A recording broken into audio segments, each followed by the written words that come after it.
Good evening.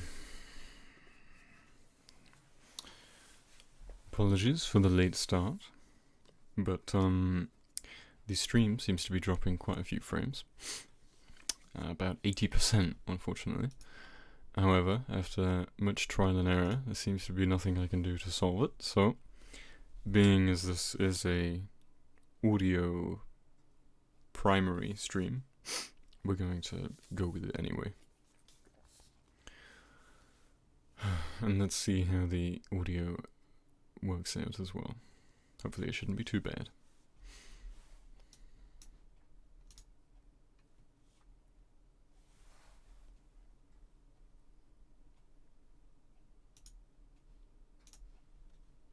Alright. So, to begin with, hello. Welcome to the stream. Today we're going to be reading Harry Potter and the Philosopher's Stone. This is going to be the first chapter, and we will be going through the chapters day by day, depending on how much time I have and if I'm available on each day. And the most optimal day will be Saturdays, and I will be uploading the VOD to YouTube afterwards, so anyone who missed the stream can catch up. So, before we begin, this is my hardback copy of Harry Potter. I have a collection of hardbacks with some collectible art on the front. My copy right here has a black and white drawing of the Hogwarts Express leaving the tunnel and moving away from Hogwarts that you can see in the distance. There also seems to be some type of bird. I imagine that it would be a phoenix, but it's difficult to tell as it's in black and white and is merely a silhouette. So, here we go.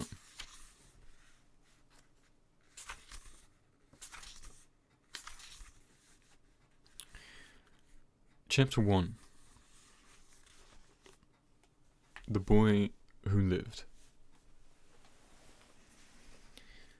Mr. and Mrs. Dursley, of number 4, Privet Drive, were proud to say that they were perfectly normal, thank you very much.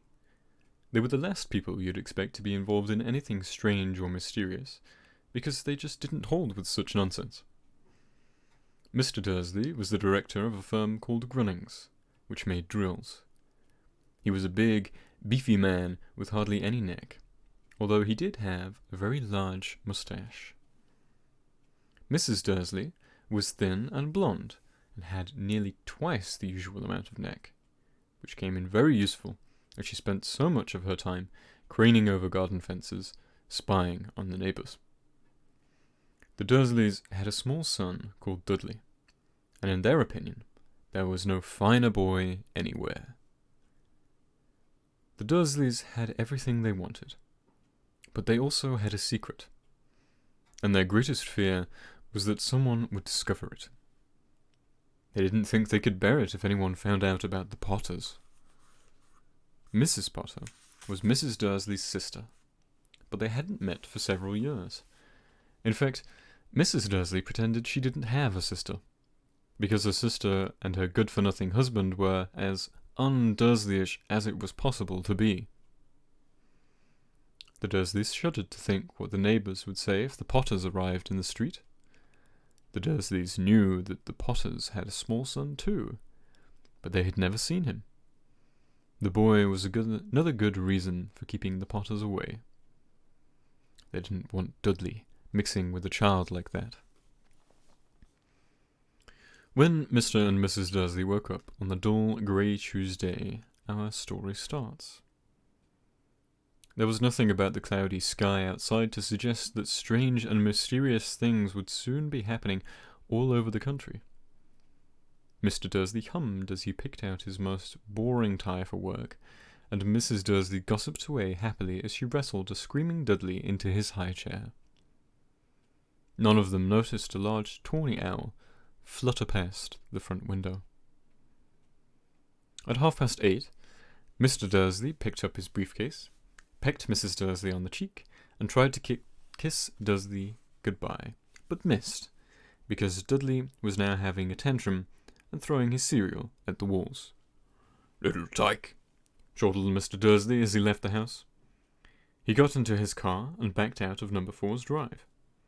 It was on the corner of the street that he noticed the first sign of something peculiar. A cat, reading a map. For a second, Mr. Dursley didn't realize what he had seen. Then he jerked his head around to look again. There was a tabby cat standing on the corner of Privet Drive, but there was no map in sight. What could he have been thinking of? It must have been a trick of the light. Mr. Dursley blinked and stared at the cat. It stared back. As Mr. Dursley drove around the corner and up the road, he watched the cat in his mirror. It was now reading the sign that said Privet Drive. No, looking at the sign. Cats couldn't read maps or signs. Mr. Dursley gave himself a little shake and put the cat out of his mind.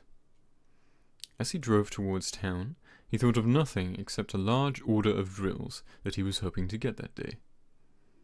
But on the edge of town, drills were driven out of his mind by something else. As he sat in the usual morning traffic jam, he couldn't help noticing that there seemed to be a lot of strangely dressed people about. People in cloaks. Mr. Dursley couldn't bear people who dressed in funny clothes. The get-ups you saw on young people. He supposed this was some stupid new fashion. He drummed his fingers on the steering wheel, and his eyes fell on a huddle of these weirdos standing quite close by. They were whispering excitedly together. Mr. Dursley was enraged to see that a couple of them weren't young at all. Why, that man had to be older than he was, and wearing an emerald green cloak. The nerve of him! But then it struck Mr. Dursley. This was probably some silly stunt. These people were obviously collecting for something. Yes, that would be it. The traffic moved on, and a few minutes later, Mr. Dursley arrived in the Grunnings car park, his mind back on drills. Mr. Dursley always sat with his back to the window in his office on the 9th floor. If he hadn't, he might have found it harder to concentrate on drills that morning. He didn't see owls swooping past in broad daylight, though people down in the street did. They pointed and gazed open-mouthed as owl after owl sped overhead. Most of them had never even seen an owl, even at night time. Mr. Dursley, however, had a perfectly normal, owl-free morning. He yelled at 5 different people. He made several important phone calls, and shouted a bit more. He was in a very good mood until lunchtime, when he thought he'd stretch his legs and walk across the road to buy himself a bun from the baker's opposite. He'd forgotten all about the people in cloaks, until he passed a group of them next to the baker's. He eyed them angrily as he passed. He didn't know why, but they made him uneasy. This lot were whispering excitedly too, and he couldn't see a single collecting tin. It was on his way back past them, clutching a large doughnut in a bag, that he caught a few words of what they were saying. "Yes, that's right, the Potters. That's what I heard." "Yes, their son Harry." Mr. Dursley stopped dead. Fear flooded him. He looked back at the whisperers as if he wanted to say something, but thought better of it. He dashed back across the road, hurried up to his office, snapped at his secretary not to disturb him, seized his telephone, and had almost finished dialing his home number when he changed his mind. He put the receiver back down and stroked his mustache, thinking. No, he was being stupid. Potter wasn't such an unusual name. He was sure there were lots of people called Potter who also had a son called Harry. Come to think of it, he wasn't even sure his nephew was called Harry. He'd never even seen the boy. It might have been Harvey or Harold. There was no point in worrying Mrs. Dursley, as she always got so upset at any mention of her sister. He didn't blame her if he'd had a sister like that. But all the same, those people in cloaks. He found it a lot harder to concentrate on drills that afternoon. And when he left the building at 5 o'clock, he was still so worried that he walked straight into someone just outside the door. "Sorry," he grunted, as the tiny man stumbled and almost fell. It was a few seconds before Mr. Dursley realized that the man was wearing a violet cloak. He didn't seem at all upset at being almost knocked to the ground. On the contrary, his face split into a wide smile, and he said in a squeaky voice that made passers-by stare, "Don't be sorry, my dear sir, for nothing could upset me today. Rejoice, for you know who has gone at last. Even muggles like yourself should be celebrating. This is a happy, happy day." And the old man hugged Mr. Dursley around the middle and walked off. Mr. Dursley stood rooted to the spot. He had been hugged by a complete stranger. He also thought he had been called a muggle, whatever that was. He was rattled. He hurried to his car and set off home, hoping he was imagining things, which he had never hoped before, because he didn't approve of imagination. As he pulled into the driveway of number 4, the first thing he saw, and it didn't approve of his mood, was the tabby cat he'd spotted that morning. It was now sitting on his garden wall. He was sure it was the same one. It had the same markings around its eyes. "Shoo!" said Mr. Dursley loudly. The cat didn't move. It just gave him a stern look. Was this normal cat behavior, Mr. Dursley wondered? Trying to pull himself together, he let himself into the house. He was still determined not to mention anything to his wife. Mrs. Dursley had had a nice, normal day. She told him over dinner all about next door's problems, and how their daughter, with their daughter, and how Dudley had learnt the new word, shan't. Mr. Dursley tried to act normally. When Dudley had been put to bed, he went into the living room, just in time to catch the last report on the evening news. "And finally, bird watchers everywhere have reported that the nation's owls have been behaving very unusually today. Although owls normally hunt at night and are hardly ever seen in daylight, there have been hundreds of sightings of these birds flying in every direction since sunrise. Experts are unable to explain why the owls have suddenly changed their sleeping pattern." The newsreader allowed himself a grin. "Most mysterious. And now, over to Jim McGuffin with the weather. Going to be any more showers of owls tonight, Jim?" "Well, Ted," said the weatherman, "I don't know about that, but it's not only the owls that have been acting oddly today. Viewers as far apart as Kent, Yorkshire and Dundee have been phoning in to tell me that instead of rain that I promised yesterday, they've had a downpour of shooting stars. Perhaps people have been celebrating bonfire night early. It's not until next week, folks, but I can't promise a wet night tonight." Mr. Dursley sat frozen in his armchair. Shooting stars all over Britain? Owls flying by daylight? Mysterious people in cloaks all over the place? And a whisper about the Potters. Mrs. Dursley came into the living room carrying 2 cups of tea. It was no good. He'd have to say something to her. He cleared his throat nervously. "Petunia, dear, you haven't heard from your sister lately, have you?" As he had expected, Mrs. Dursley looked shocked and angry. After all, they normally pretended she didn't have a sister. "No," she said sharply. "Why?" "Funny stuff on the news," Mr. Dursley mumbled. "Owls, shooting stars, a lot of funny people in the town today." "So?" snapped Mrs. Dursley. "Well, I just thought maybe it was something to do with, her lot." Mrs. Dursley sipped her tea through pursed lips. Mr. Dursley wondered whether he dared tell her he'd heard the name Potter. He decided he didn't dare. Instead, he said, as casually as he could, "Their son, he'd be about Dudley's age now, wouldn't he?" "I suppose so," Mrs. Dudley said stiffly. What was his name again? Howard, wasn't it? Harry. Nasty common name, if you ask me. Oh, yes, said Mr. Dursley, his heart sinking horribly. Yes, I quite agree. He didn't say another word on the subject as they went upstairs to bed. While Mrs. Dursley was in the bathroom, Mr. Dursley crept into the bedroom window and peered down into the front garden. The cat was still there. It was staring down Privet Drive as though it was waiting for something. Was he imagining things? Could all this have anything to do with the Potters?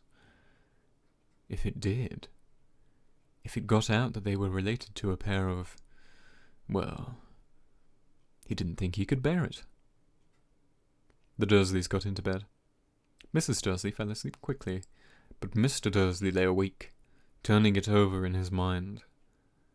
His last comforting thought before he fell asleep was that even if the Potters were involved, there was no reason for them to come near him and Mrs. Dursley. The Potters knew very well that he and Petunia thought badly of them and their kind. He couldn't see how he and Petunia would get mixed up in anything that might be going on. He yawned and turned over. It couldn't affect them. How very wrong he was. Mr. Dursley might have been drifting into an uneasy sleep, but the cat on the wall outside was showing no sign of sleepiness. It was sitting as still as a statue, its eyes fixed unblinkingly on the far corner of Privet Drive. It didn't so much as quiver when a car door slammed in the next street, nor when 2 owls swooped overhead. In fact, it was nearly midnight before the cat moved at all. A man appeared on the corner the cat had been watching. Appeared so suddenly and silently you'd have thought he'd just popped out of the ground. The cat's tail twitched and its eyes narrowed. Nothing like this man had ever been seen in Privet Drive. He was tall, thin, and very old. Judging by the silver hair and beard, which were both long enough to tuck into his belt, he was wearing long robes, a purple cloak which swept to the ground, and high-heeled, buckled boots. His blue eyes were light, bright, and sparkling behind half-moon spectacles, and his nose was very long and crooked, as though it had been broken at least twice. This man's name was Albus Dumbledore. Albus Dumbledore didn't seem to realize that he had just arrived in a street where everything from his name to his boots was unwelcome. He was busy rummaging in his cloak, looking for something. But he didn't seem to realize that he was being watched. Suddenly, he looked up at the cat, which was still staring at him from the other end of the street. For some reason, the sight of the cat seemed to amuse him. He chuckled and muttered, "I should have known." He had found what he was looking for inside his pocket. It seemed to be a silver cigarette lighter. He flicked it open, held it up in the air, and clicked it. The nearest street lamp went out with a little pop. He clicked it again. The next lamp flickered into darkness. 12 times he clicked the put-outer, until the only lights left in the whole street were 2 tiny pinpricks in the distance, which were the eyes of the cat, watching him. If anyone looked out of their window now, even beady-eyed Mrs. Dursley, they wouldn't be able to see anything that was happening down on the pavement. Dumbledore slipped the put-outer back inside his cloak, and set off down the street towards number 4, where he sat down on the wall next to the cat. He didn't look at it, but after a moment he spoke to it. "Fancy seeing you here, Professor McGonagall." He turned to smile at the tabby, but it had gone. Instead, he was smiling at a rather severe-looking woman, who was wearing square glasses, exactly the shape of the markings the cat had around its eyes. She too was wearing a cloak, an emerald one. Her black hair was drawn into a tight bun, She looked distinctly ruffled. "How did you know it was me?" she asked. My dear Professor, I have never seen a cat sit so stiffly. "You'd be stiff if you'd been sitting on a brick wall all day," said Professor McGonagall. All day? When you could have been celebrating? I must have passed a dozen feasts and parties on my way here. Professor McGonagall sniffed angrily. "Oh yes, everyone's celebrating all right," she said impatiently. "You'd think they'd be a bit more careful. But no, even the Muggles have noticed something's going on. It was on the news." She jerked her head back at the Dursleys' dark living room window. "I heard it. Flocks of owls, shooting stars. Well, they're not completely stupid. They were bound to notice something. Shooting stars down in Kent. I bet that was Daedalus Diggle. He never had much sense." You can't blame them, said Dumbledore gently. We've had precious little to celebrate for 11 years. "I know that," said Professor McGonagall irritably. "But there's no reason to lose our heads. People are being downright careless. Out in the streets in broad daylight, not even dressed in Muggle clothes. Swapping rumours." She threw a sharp, sideways glance at Dumbledore here, as though hoping he was going to tell her something. But he didn't, so she went on. "A fine thing it would be if on the very day you-know-who seems to have disappeared at last, the Muggles found out about us all." "I suppose he really has gone, Dumbledore." It certainly seems so, said Dumbledore. We have much to be thankful for. Would you care for a sherbet lemon? "A what?" A sherbet lemon. They're a kind of Muggle sweet I'm rather fond of. "No, thank you," said Professor McGonagall coldly, as though she didn't think this was the moment for sherbet lemons. "As I say, even if you-know-who has gone." My dear Professor, surely a sensible person like yourself can call him by his name. All this you-know-who nonsense. For 11 years, I have been trying to persuade people to call him by his proper name. Voldemort. Professor McGonagall flinched, but Dumbledore, who was unsticking 2 sherbet lemons, seemed not to notice.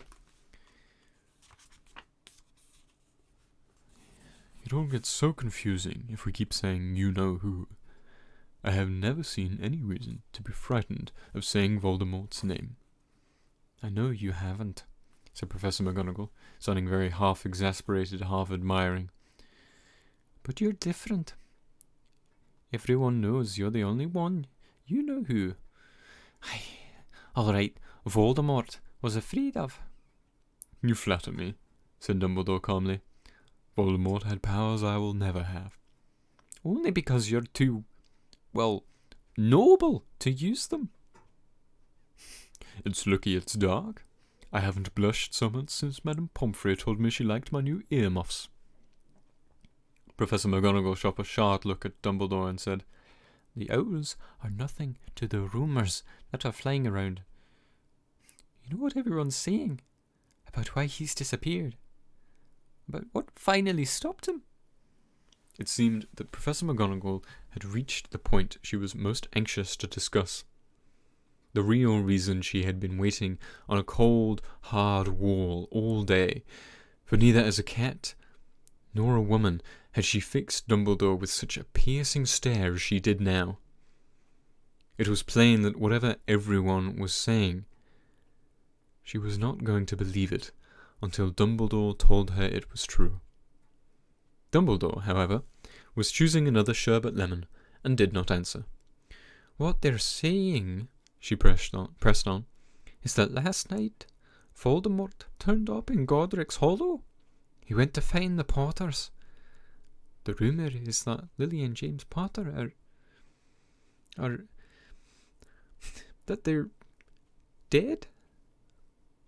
Dumbledore bowed his head. Professor McGonagall gasped. "Lily and James. I don't believe it. I don't want to believe it. Oh, Albus." Dumbledore reached out and patted her on her shoulder. I know, he said heavily. Professor McGonagall's voice trembled as she went on. That's not all. They're saying that he tried to kill the Potter's son, Harry. But he couldn't. He couldn't kill that little boy.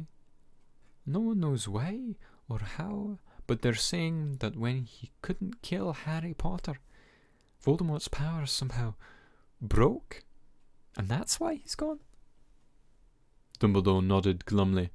It's true, faltered Professor McGonagall. After all he's done, all the people he's killed, he couldn't kill a little boy. It's just astounding. Of all the things to stop him. But how in the name of heaven did Harry survive? We can only guess, said Dumbledore. We may never know. Professor McGonagall pulled out a lace handkerchief and dabbed at her eyes beneath her spectacles. Dumbledore gave a great sniff as he took a golden watch from his pocket and examined it. It was a very old watch. It had 12 hands, but no numbers. Instead, little planets were moving around the edge. It must have made sense to Dumbledore, though, because he put it back in his pocket and said, Hagrid's late. I suppose it was he who told you I'd be here, by the way? Yes, said Professor McGonagall. And I don't suppose you're going to tell me why you're here, of all places. I've come to bring Harry to his aunt and uncle. They're the only family he has left now. You don't mean... You can't mean the people who live here, cried Professor McGonagall, jumping to her feet and pointing at number 4. Dumbledore, you can't. I've been watching them all day. You couldn't find 2 people who are less like us. They've got this son. I saw him kicking his mother all the way up the street, screaming for sweets. Harry Potter, come and live here. It's the best place for him, said Dumbledore firmly. His aunt and uncle will be able to explain everything to him when he's older. I've written them a letter. A letter? Repeated Professor McGonagall faintly, sitting back down on the wall. Really, Dumbledore? You think you can explain all of this in a letter? These people will never understand him. He'll be famous, a legend. I wouldn't be surprised if today was known as Harry Potter Day in future. There will be books written about Harry. Every child in our world will know his name. Exactly, said Dumbledore, looking very seriously over the top of his half-moon spectacles. It would be enough to turn any boy's head. Famous before he can walk and talk. Famous for something he won't even remember. Can't you see how much better off he'll be? Growing up away from all that. Until he's ready to take it. Professor McGonagall opened her mouth, changed her mind, swallowed, and then said, Yes, you're right, of course. But how is the boy getting here, Dumbledore? She eyed his cloak suddenly, as though she thought he might be hiding Harry underneath it. Hagrid's bringing him. You think it wise to trust Hagrid with something as important as this? I would trust Hagrid with my life, said Dumbledore. I'm not saying his heart isn't in the right place, said Professor McGonagall grudgingly. But you can't pretend he's not careless. He does tend to... What was that? A low, rumbling sound had broken the silence around them. It grew steadily louder as they looked up and down the street for some sign of a headlight. It swelled to a roar as they both looked up at the sky. A huge motorbike fell out of the air and landed on the road in front of them. If the motorbike was huge, it was nothing compared to the man sitting astride it. He was almost twice as tall as a normal man, and at least 5 times as wide. He looked simply too big to be allowed, and so wild. Long tangles of bushy black hair and beard almost hid his face. And his hands were the size of dustbin lids, and his feet, in their leather boots, were like baby dolphins. In his vast, muscular arms he was holding a bundle of blankets. Hagrid, said Dumbledore, sounding relieved.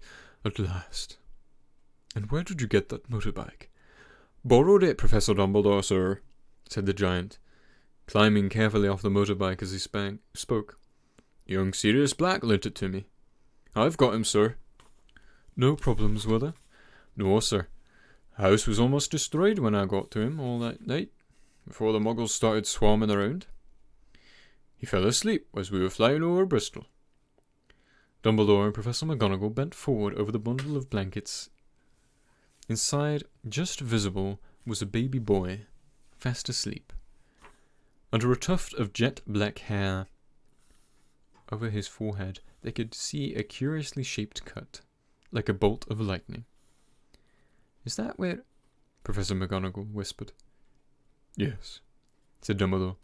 "He'll have that scar forever." "Couldn't you do something about it, Dumbledore?" "Even if I could, I wouldn't. Scars can come in useful. I have one myself, just above my left knee, which is a perfect map of the London Underground." "Well, give him here, Hagrid. We better get this over with." Dumbledore took Harry in his arms and turned towards the Dursleys' house. Could I say goodbye to him, sir?" asked Hagrid. He bent his shaggy, great head over Harry and gave him what must have been a very scratchy, whiskery kiss. Then suddenly Hagrid let out a howl like a wounded dog. "Shh!" cried Professor McGonagall. "You'll wake the muggles." "Sorry," sobbed Hagrid, taking out a large spotted handkerchief and burying his face in it. "But I can't stand it. Lily and James dead, and poor little Harry off to live with muggles." Yes, it's all very sad, but get a grip on yourself, Hagrid, or we'll be found," Professor McGonagall whispered, patting Hagrid gingerly on the arm as Dumbledore stepped over the low garden wall and walked to the front door. He laid Harry gently on the doorstep and took a letter out of his cloak, tucked it inside Harry's blankets, and then came back to the other two. For a full minute, the three of them stood and looked at the gentle bundle. Hagrid's shoulders shook. Professor McGonagall blinked furiously, and the twinkling light that usually shone from Dumbledore's eyes seemed to have gone out. "Well," said Dumbledore finally, "that's that. We've no business staying here.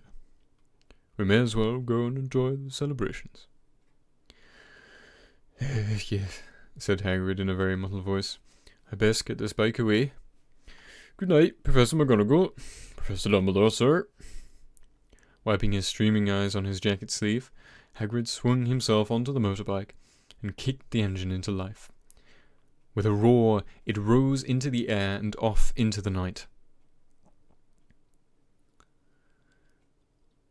"I shall see you soon, I expect, Professor McGonagall," said Dumbledore, nodding to her. Professor McGonagall blew her nose in reply. Dumbledore turned and walked back down the street. On the corner, he stopped and took out the silver put-outer. He clicked it once, and the 12 balls of light sped back to their street lamps, so that the Privet Drive glowed suddenly orange, and he could make out a tabby cat slinking around the corner at the other end of the street. He could just see the bundle of blankets on the step of number 4. "Good luck, Harry," he murmured. He turned on his heel, and with a swish of his cloak he was gone. A breeze ruffled the neat hedges of Privet Drive, which lay silent and tidy under the night's inky sky. The very last place you would expect astonishing things to happen. Harry Potter rolled over inside his blankets without waking up. One small hand closed over the letter beside him, and he slept on, not knowing he was special, not knowing he was famous, not knowing he would be woken in a few hours' time by Mrs. Dursley's scream as she opened the front door to put out the milk bottles, nor that he would spend the next few weeks being prodded and pinched by his cousin Dudley. He couldn't know that this very moment people meeting in secret all over the country, were holding up their glasses and saying, in hushed voices, "To Harry Potter, the boy who lived." And that's the end of Chapter 1. Thank you for joining me. We shall be continuing with Chapter 2 in the next stream. If you have missed any of this, I will be uploading the VOD to YouTube. And let's see how much fun we can have reading this out together.